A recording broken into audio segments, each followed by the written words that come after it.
You never start these with a straight face? Like, is it the moment you press record, you think of something funny? I do think of something funny in my head. I don't know why. I think it was the meme you sent me of Black Widow. Oh, dude. Like, as soon as I was about to talk Marvel, like, as soon as Marvel got in my head, I was like, oh, yeah. There's a lot of memes on this. Like, if you go to any of the Marvel memes right now, they're all either Black Widow or Falcon and the Winter Soldier. She dropped 2 years ago. Oh, she's dropping in theaters in June 6th. Actually, she dropped in theaters 2 years ago. It's like, dang, that's brutal. Well, I am KMB The Sexy Ninja. And I'm Doug. All right. So, episode is called Truth. Mm-hmm. It's intense now. We're paying off. We're paying off a lot of the stuff we started before. And now is like where I'm like, okay, my attention is... You have my attention, I will say I walked out for 5 minutes because I had, not even 5 minutes, like 2 minutes the episode because I had to use the restroom real quick, and I missed the entire Sharon Carter part of that episode. Oh. And then I was watching something and like, oh yeah, there's this part with Sharon Carter. I'm like, what? I didn't even know she was in the episode. Wait, you don't pause it? I just had to use the restroom real quick, and I it's on in the room with other people possibly watching it, and I don't want to just be like, stop, bye. Well, you have the power just to be like... I do. And just tell the person, like, hey, I'm going to go... My wife is not super, like, I have to watch this. She's like, whatever, it's on in the background as I'm doing stuff. But it's just one of those, I just didn't think about it. But then I, came back, I was like, what am I going to miss that much here? Like... Then they're like, you missed all of it. I legitimately, I watched something on it later, it's like, yeah, Sharon Carter hired, yada, yada. I'm like... I didn't even know she was in the episode. Like, I legitimately, I guess when the moment I walked out was when she came on screen. The moment I walked in is right when she'd stopped being on there. What is your feeling on, what's her face? Carly? Yeah. She still hasn't grown on me yet. Like, you talking about, like disliking her or liking her? Yeah. Or, especially in the towards the final scene where she's like this.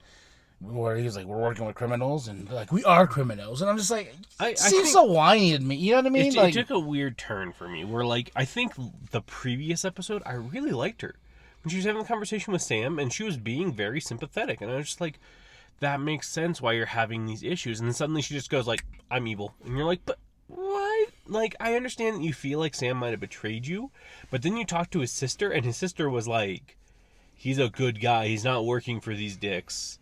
And you still just don't accept it. Like, yeah. It's one of those things. It's like Walker, mm-hmm. He just went straight up like, but his turn was inevitable mm-hmm. because it makes me feel like more it's the super soldier serum. Like, it's something that so many people have been corrupted by it that Steve not being corrupted by it seems kind of like to be the odd man out where everyone else, except for, the guy who is like, so we're working with criminals now. Like, he seems like he's evidently got like a good heart in what he's trying to do. Well, he's like, I joined this for the movement, and now people are dying. Yeah, well, now we're killing now people. We're killing people. Like, and that's been, it seems like Carly being the leader, she had the strongest feelings about everything, so they let her, like, she was the leader. She was the one that was leading this. And that leadership has kind of corrupted her, where I think with the serum, when you're put in a higher power position, because think of it, who do we know who's gotten the serum? We know the group with Carly, Red Skull, Steve, and Isaiah. There's probably more out there, too. Possibly. Well, and Bucky, technically, too. But out of those people, the only people in those that were ever given the opportunity to have a leadership position were Red Skull, Steve, and Carly. And John, now. And besides Steve, each of those people... I mean, granted, Red Skull started out bad, but you kind of give yourself that when you're a Nazi. But a Nazi that hated Hitler. Fair, but that doesn't make him any better. No, it doesn't make him any better, but he hated Hitler because he was much more evil than him. Mm-hmm. Yeah, he's like, he's not being evil enough. I could be more evil than that. I hate that guy. Yeah. Well, you know what's so crazy is like where we're at now, just sitting here. You imagine when we were sitting in the movie theater watching Captain America, the First Avenger, and we see Bucky die, and we're like, well, we never thought Bucky died. But we're like, I wonder where this is gonna go, because we knew about all the Winter Soldier stuff and all the comic books, and then fast forward, we're like, man, I do like Bucky's growth though, where you like watch him in Captain America. He's immature. But mature, I guess, if that makes sense. Like, where he's Steve's buddy and friend, and he has a really light heart in everything he does, and then he dies, and then he becomes the Winter Soldier and has a lot of that stuff stripped away. And Steve still got his back, even though... And even then, Steve still has his back. But then he also, after he's freed of that burden of being the Winter Soldier, still, or even when he's freed of the burden of being the Winter Soldier, and then later when he's freed of the command stuff, he is lighthearted still, but it's with a little bit of, like, he's lost that innocence to him, where he's still, like, him and Sam, and saying Sebastian Stan and Anthony Mackie are just really good, great. Yeah, and I was thinking about this though. Once this is over and we talked about it, like a Captain America movie is the obvious, but do you think Anthony Mackie has that star power? No, he does. I'm just saying, like it was just one of those weird things. Like you're gonna make a Captain America movie, but it doesn't have Steve Rogers or Chris Evans on the bill. You got Anthony Mackie. You know what I mean? From the outsider's perspective of like how these movies are huge hits and people know who Captain America is. And in today's age, to people who don't even watch the Disney Plus stuff, it's just like, oh, a new Captain America movie's coming out. And they're like, who's that? You know? Okay, but think about it from this perspective.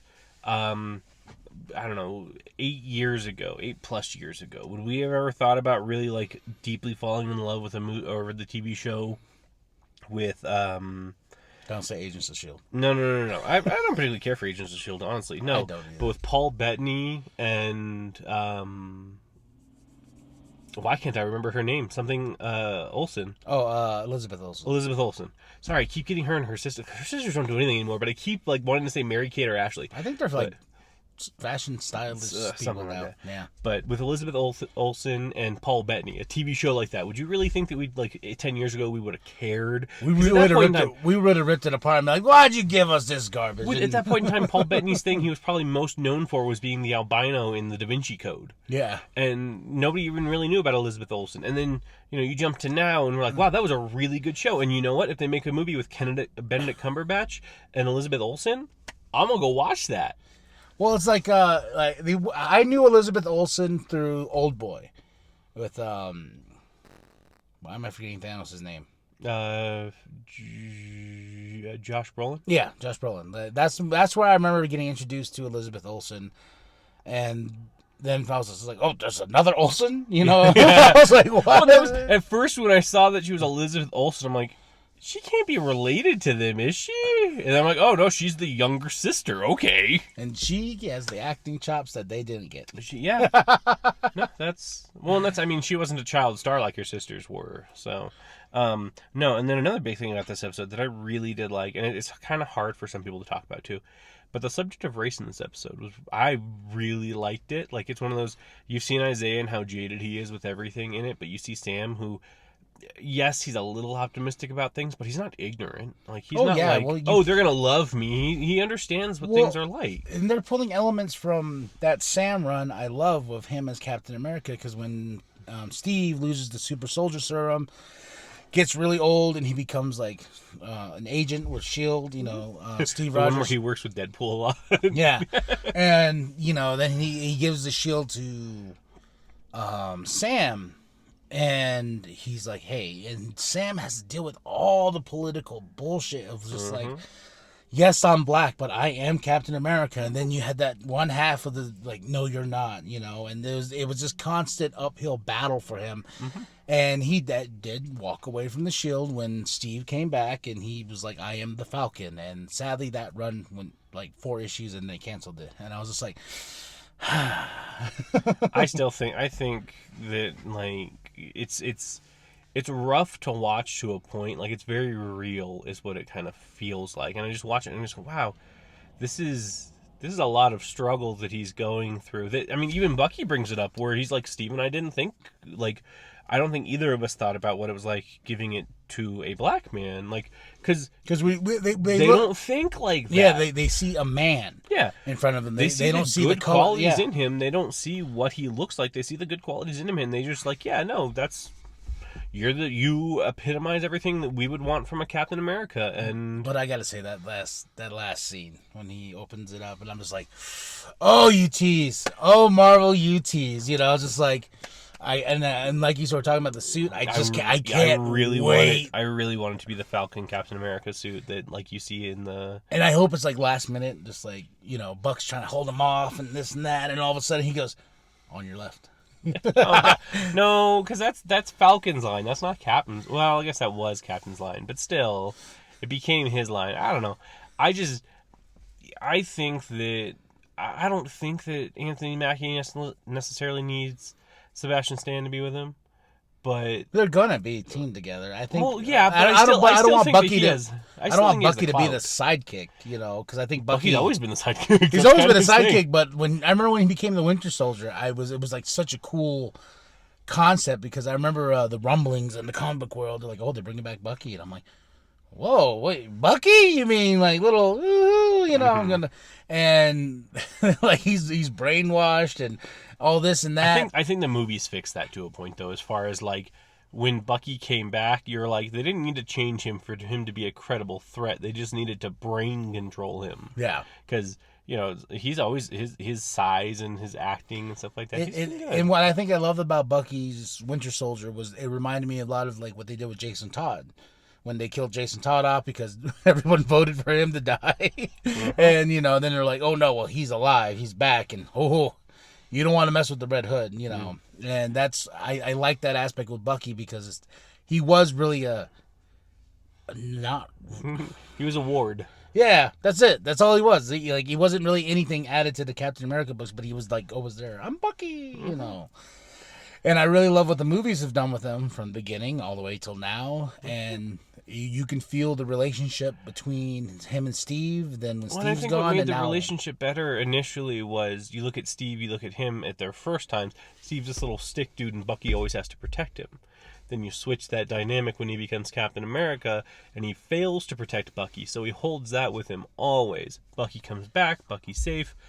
Cap now has all these other responsibilities he has, and then he can finally rest, but he doesn't feel like he needs to give Bucky the shield because he now knows Bucky can take care of himself. When Bucky gave the shield to Sam, I was just like, "Oh yeah, no, that part." I was like, "Oh." There were like 3 different times in this episode where Bucky held the shield in a way where I'm just like, "Are you gonna give it back? Is this gonna be a fight?" Because that's how it went initially. Was I hope there is a tease of like him joking, being like, what, this kind of fits better on me. And he's a bit and Falcon's a bit.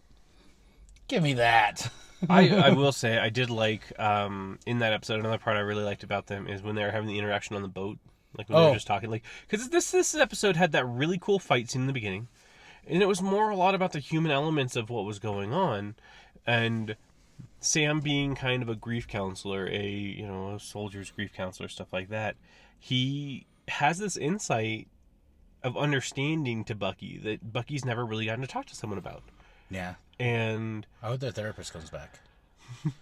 Oh God, I'm gonna laugh if she comes in. Like they finish doing everything and they get arrested at the end of it, and they're in front of the therapist. But no, and he just ends with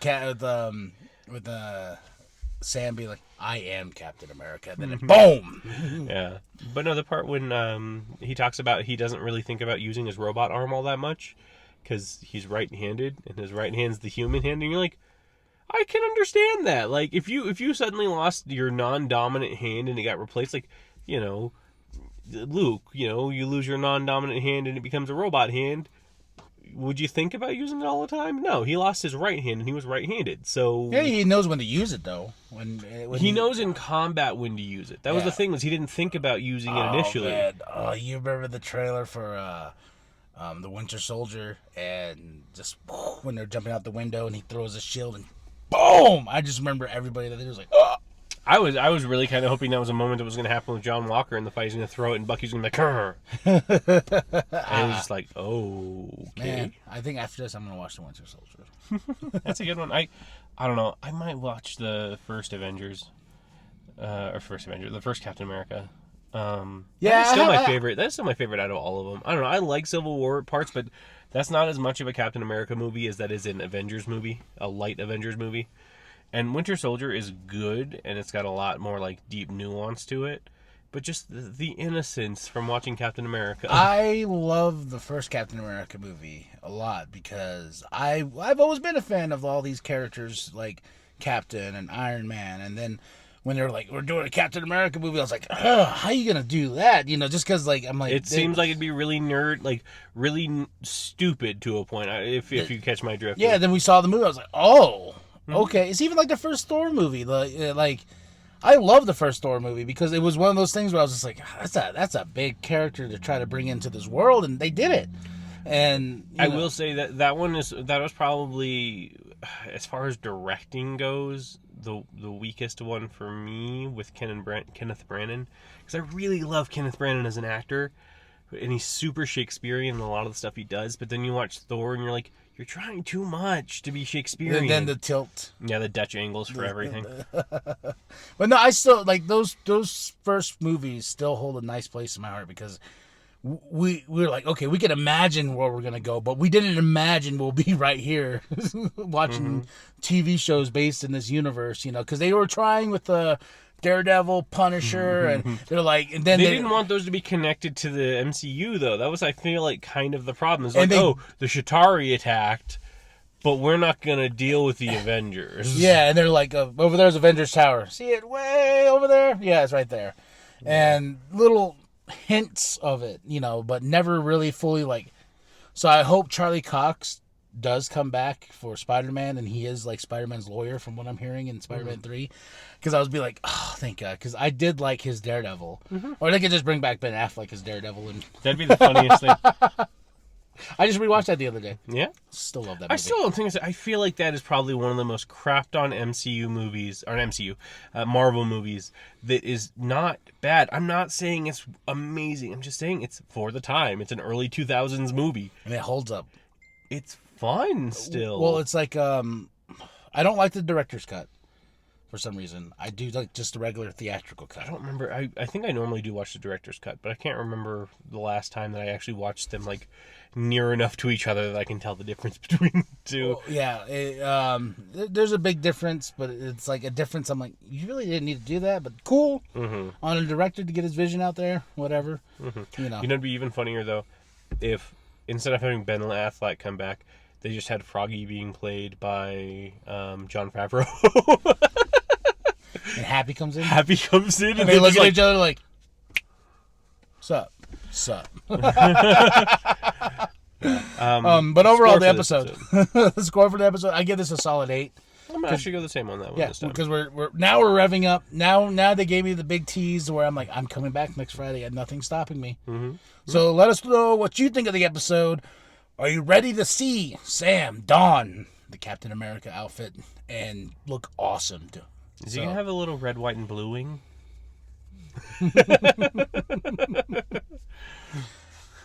I think he did sport him up in the comics because he's like, I have to have him. well, because in the comics, comic Red Wing is an actual bird. Yeah, well, they kind of switched it up in the comics. Oh, they actually made it into a robot? Yeah.